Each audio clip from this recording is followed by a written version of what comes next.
हरियाणा चुनाव में तेज हुई जुबानी जंग। बीजेपी प्रत्याशी लीलाराम गुज्जर की रणदीप सुरजेवाला को खुली धमकी।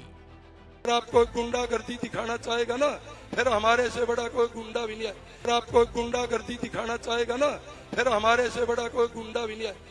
हरियाणा में विधानसभा चुनाव के लिए 5 अक्टूबर को वोटिंग होनी है, जिसके लिए सभी राजनीतिक दल जोर शोर से चुनाव प्रचार में जुटे हुए हैं। इस दौरान नेता एक दूसरे पर जुबानी तीर भी छोड़ रहे हैं, बल्कि हरियाणा विधानसभा चुनाव के करीब आते ही नेताओं की बयानबाजी भी बढ़ती दिख रही है। यहाँ हर दिन राजनीतिक दलों के बीच सियासी तकरार और तेज होती दिख रही है, लेकिन इस बीच कैथल से बीजेपी प्रत्याशी लीलाराम गुज्जर का एक विवादित बयान सामने आया, जिसमें वो कांग्रेस नेता रणदीप सुरजेवाला को चेतावनी देते हुए नजर आ रहे हैं। दरअसल कैथल में भाई उदय सिंह किले पर आयोजित जन आशीर्वाद रैली में हरियाणा के मुख्यमंत्री नायब सैनी पहुंचे थे। यहां मंच से बोलते हुए लीलाराम गुज्जर ने कहा, रणदीप सुरजेवाला के कार्यकर्ता आजकल बदतमीजी पर उतर आए हैं। वो जो वोटिंग लगवाते हैं उनको रात को उतरवा देते हैं, जो सड़कों पर पोस्टर लगवाते हैं उनको फाड़ देते हैं, जबकि उन्होंने आज तक सुरजेवाला के कोई भी होर्डिंग और पोस्टर नहीं हटवाए। लीलाराम गुज्जर ने कहा, अगर औकात में रहकर चुनाव लड़ेगा तो हम भी प्यार से चुनाव लड़ेंगे। अगर आपको गुंडागर्दी दिखानी है तो हमसे बड़ा गुंडा शहर में नहीं है। अगर किसी को कोई गलतफहमी हो तो दूर कर ले।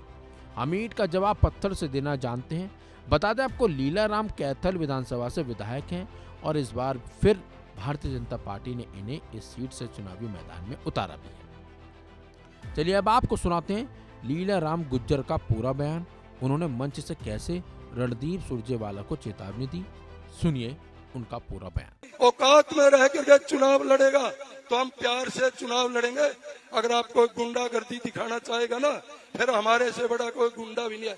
मैं साथियों में कहना चाहता हूँ, पिछले चुनाव में भी लीलाराम और रणदीप सिंह सुरजेवाला के कार्यकर्ताओं के बीच शहर के ITI बूथ पर झगड़ा हुआ था, जिसमें दोनों पक्षों के लोगों को काफी चोटें भी आई थी। जिला प्रशासन की ओर से अब ITI बूथ को अति संवेदनशील श्रेणी में रखा गया है। हरियाणा में 5 अक्टूबर को विधानसभा चुनाव होने जा रहे हैं। इसके बाद मतगणना आपको बता दें 8 अक्टूबर को होगी। इसी वजह से चुनावी बयानबाजी भी लगातार हो रही है। चलिए आपको फिर से सुनाते हैं लीलाराम गुज्जर ने किस तरह से रणदीप सुरजेवाला को एक तरह से धमकी दी है, सुनिए। औकात में रह करके चुनाव लड़ेगा तो हम प्यार से चुनाव लड़ेंगे। अगर आप कोई गुंडागर्दी दिखाना चाहेगा ना, फिर हमारे से बड़ा कोई गुंडा भी नहीं है। मैं साथियों में कहना चाहता हूँ, बता दें विधानसभा चुनाव से पहले लगातार राजनीतिक दलों के बीच जुबानी जंग छिड़ी हुई। राजनीतिक दल एक दूसरे पर हमला कर रहे हैं, लेकिन ये तो चुनावी परिणाम ही बताएंगे कि जनता किसके साथ खड़ी रही है। इस खबर बस इतना ही।